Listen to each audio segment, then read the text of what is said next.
Biden's problems are compounding. The Chinese hackers are a menace. But the bigger worry is the debt ceiling crisis. World's largest economy, the United States of America, is running out of cash. And if they don't do anything about it before the 1st of June, the superpower could default. Every G7 leader has their work cut out, but none more than Joe Biden. He's physically in Hiroshima, but his mind must be in Washington. That's where the big debt ceiling talks are happening.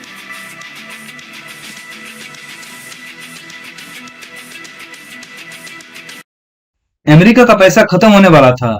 जी हाँ दोस्तों, आप लोगों ने सही सुना। दुनिया की नक्शे में अपने आप को सुपर पावर दावा करने वाला अमेरिका के पास अपने डेट यानी कि उधार चुकाने का आखिरी तारीख था 1 जून 2023। और अगर वो ऐसा करने से चूक जाते तो वो डेट डिफॉल्ट हो जाते। लेकिन अमेरिका ने किसी भी तरह अपने डेट सीलिंग को 2025 तक सस्पेंड करने में सक्षम रहा। लेकिन दोस्तों, आप लोगों को लग सकता है कि अगर अमेरिका अपने उधार यानी कि डेट चुकाने में डिफॉल्ट होता तो इससे हमारा क्या। तो दोस्तों, इसी सवाल का जवाब हम आज के वीडियो में जानेंगे और साथ ही ये भी जानेंगे कि आखिर ये मैक्रो इकोनॉमिक फैक्टर्स कैसे एक दूसरे से इंटरलिंक्ड है। तो वीडियो शुरू करने से पहले आप लोगों से एक ही रिक्वेस्ट है कि आज का वीडियो आप एंड तक देखें और अगर आप लोगों को मेरा वीडियो पसंद आए तो आप मेरा चैनल फिनोस्कोप लाइक शेयर और सब्सक्राइब कीजिए। तो चलिए लेट्स स्टार्ट। तो सबसे पहले हम ये जानने की कोशिश करते हैं कि आखिर कोई देश इंक्लूडिंग अमेरिका डेट यानी कि उधार क्यों लेती है। तो दोस्तों, इसका सिंपल सा जवाब है इनकम एंड एक्सपेंस डिफरेंस। तो मान लीजिए कि आपकी मंथली इनकम है 50,000 रुपए, लेकिन आपका मंथली एक्सपेंस यानी कि खर्चा है 60,000 रुपए। तो ये बाकी के 10,000 रुपए आप कहां से लाएंगे। इसका सिंपल सा जवाब है उधार यानी कि डेट। ठीक इसी तरह से कोई भी देश अपना एक्स्ट्रा एक्सपेंस को मीटअप करने के लिए डेट यानी कि उधार लेती है। तो दोस्तों, अगर हम फाइनेंशियल ईयर 2022 की बात करें तो इस साल अमेरिकन गवर्नमेंट का टोटल इनकम था 5 ट्रिलियन यूएस डॉलर्स, जो कि होता है तकरीबन $15,000 पर पर्सन। और इसके अगेंस्ट इसी साल उनका टोटल एक्सपेंस यानी कि खर्चा था 6.5 ट्रिलियन यूएस डॉलर्स, यानी कि तकरीबन $19,500 पर पर्सन। तो यहां से आप साफ देख सकते हैं कि फाइनेंशियल ईयर 2022 में अमेरिका का फिस्कल डेफिसिट था 1.5 ट्रिलियन यूएस डॉलर्स। तो ये जो डेफिसिट है उसी को मीटअप करने के लिए अमेरिका उधार यानी कि डेट लेती है। तो दोस्तों, अब दूसरा सवाल ये आता है कि अमेरिका और जितने भी बाकी देश है उनको उधार देता कौन है। तो दोस्तों, 3 ऐसे सोर्सेस है जहां से अमेरिका और बाकी देशों को लोन यानी कि उधार मिलता है।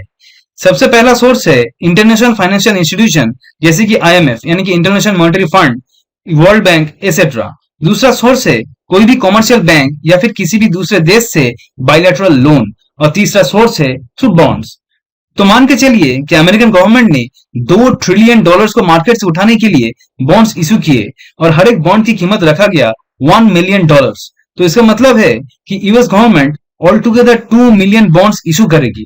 अब मान के चलिए कि इस $2 ट्रिलियन बॉन्ड में से जापान ने खरीदा bonds worth rupees $600 billion, China ने खरीदा bonds worth rupees $500 billion, India ने खरीदा bonds worth rupees $200 billion, Morgan Stanley ने खरीदा बॉन्ड्स वर्थ रुपीज $500 बिलियन और बाकी के $300 बिलियन बॉन्ड्स अमेरिकन पब्लिक ने खरीदा।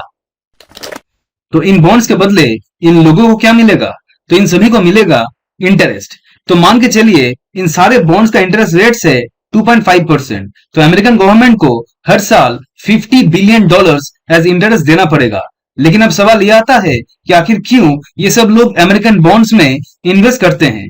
तो इसका जवाब है कि ये बॉन्ड्स बहुत ही सेफ मोड ऑफ इन्वेस्टमेंट्स माना जाता है।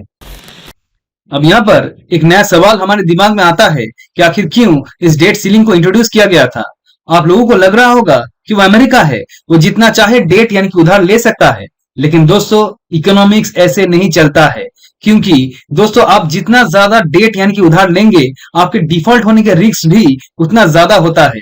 ठीक उसी तरह से एक देश जितना ज्यादा उधार लेगा उसका डिफॉल्ट होने के चांसेस भी उतना ज्यादा बढ़ जाता है।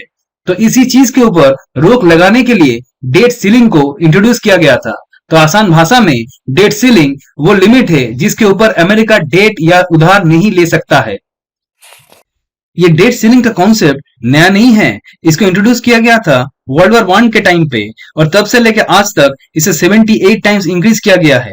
और अगर हम बात करें कि डेट सीलिंग का आइडियल वैल्यू क्या होना चाहिए, तो वर्ल्ड बैंक के रिसर्च के अनुसार ideal debt to GDP ratio होना चाहिए 77%, और एट प्रेजेंट अमेरिका का डेट टू जीडीपी रेशियो है 134%, और अमेरिका का टोटल डेट है 31.4 ट्रिलियन यूएस डॉलर्स।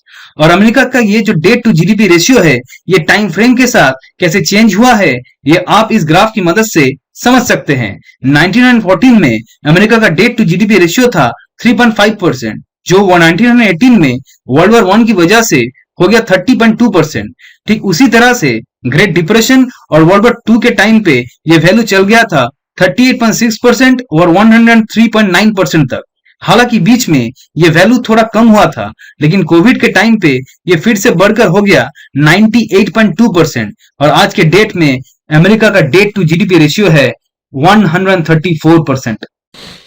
तो दोस्तों, इसमें इतना परेशान होने वाली बात क्या है? तो डेट टू जीडीपी रेशियो ज्यादा होने का मतलब है कि उस देश के क्रेडिट डिफॉल्ट या फिर इंटरेस्ट पेमेंट में डिफॉल्ट होने का चांसेस बहुत ज्यादा है, यानी कि उस देश के बॉन्ड्स में इन्वेस्ट करने में अब ज्यादा रिस्क है। तो क्योंकि अमेरिका का डेट टू जीडीपी रेशियो बढ़ गया है, तो इसके चलते अब अमेरिका के बॉन्ड्स में इन्वेस्ट करना ज्यादा रिस्कियर हो गया है।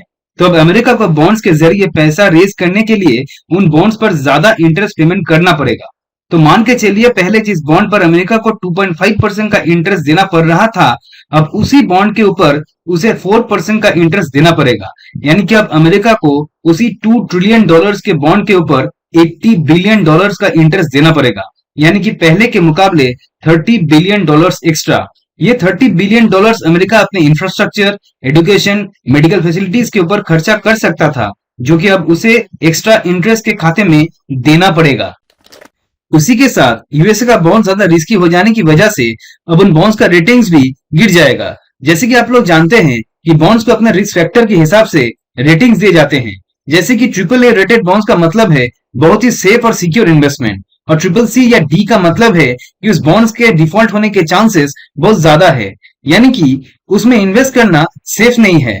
तो अगर बॉन्ड्स की रेटिंग नीचे गिर गया, तो जो लोग उस बॉन्ड में इन्वेस्ट किए हैं वो सब लोग अपना पैसा विड्रॉ कर लेंगे या फिर वापस से अमेरिकन बॉन्ड्स में इन्वेस्ट नहीं करना चाहेंगे। तो इससे अमेरिका को अपना खर्चा चलाने के लिए जो एक्स्ट्रा पैसा लोन के जरिए दूसरे देशों से मिलता है वो नहीं मिलेगा, और ये डायरेक्टली उनके इकोनॉमी पर इफेक्ट करेगा। और दोस्तों, हमारे लिए ये जानना बहुत जरूरी है कि आखिर क्यों अमेरिका जैसे बड़े और डेवलप देश को भी फिस्कल डेफिसिट का सामना करना पड़ा। तो इसका जवाब है अननेसेसरी स्टिमुलस पैकेज।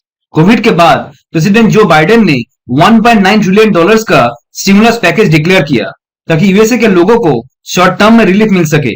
दोस्तों, क्या आपको पता है कि पैकेज कितना बड़ा है? तो यह पैकेज इटली, कनाडा और साउथ कोरिया के जीडीपी से भी ज्यादा है। इससे यूएसए के लोगों को शॉर्ट टर्म में रिलीफ तो मिल गया, लेकिन इसका इंपैक्ट लॉन्ग टर्म में अमेरिका के डेट टू जीडीपी रेशियो पे पड़ा, और अमेरिका का टोटल डेट रॉकेट की तेजी से ऊपर गया। अब आते हैं इस वीडियो के लास्ट पार्ट में कि अगर अमेरिका कभी अपने डेट को चुकाने में डिफॉल्ट हो जाए तो उसका इंपैक्ट इंडिया और दुनिया के बाकी देशों में क्या होगा। तो सबसे पहले दोस्तों, अमेरिकन बॉन्ड्स का सबसे बड़ा होल्डर है जापान, जिसके पास है $1.1 ट्रिलियन का यूएस बॉन्ड। उसके बाद आता है चाइना, जिसके पास है $867 बिलियन का यूएस बॉन्ड, और इंडिया के पास भी है $224 बिलियन का यूएस बॉन्ड्स। तो अगर यूएस अपने डेट यानी कि इंटरेस्ट देने में फेल करता है तो वो इन देशों के लिए एक बहुत बड़ा मॉनेटरी लॉस होगा। दूसरा, बॉन्ड्स की रेटिंग गिर जाने की वजह से उन बॉन्ड्स का वैल्यू भी काफी कम हो जाएगा। तीसरा, अगर अमेरिकन इकोनॉमी स्लो डाउन या फिर रिसेशन में चला गया तो अमेरिकन सिटीजन्स का गुड कंजम्पशन कम हो जाएगा। तो इससे उन सारे देशों पर इफेक्ट होगा जो कि अमेरिका के साथ ट्रेड करता है। यहां तक कि इसका इफेक्ट अमेरिकन करेंसी डॉलर पर भी होगा, और डॉलर जो कि एक इंटरनेशनल ट्रेड करेंसी है उसका वैल्यू कम हो जाएगा। और हम ऑलरेडी देख सकते हैं कि दुनिया के काफी सारे देश जैसे कि रशिया, ईरान, अर्जेंटीना डॉलर को छोड़कर अपने खुद के करेंसी में ट्रेड करना चालू कर दिया है। तो इससे डॉलर का पूरी दुनिया पर जो डोमिनेंस है वो शायद नियर फ्यूचर में खत्म हो जाएगा और अमेरिका अपना सुपर पावर का पोजीशन खो देगा।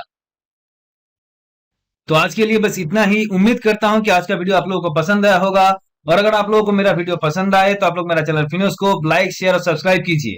तो मिलते हैं एक नए टॉपिक में, एक नए वीडियो में। तब तक के लिए खुश रहिए, सेफ रहिए। Thank you.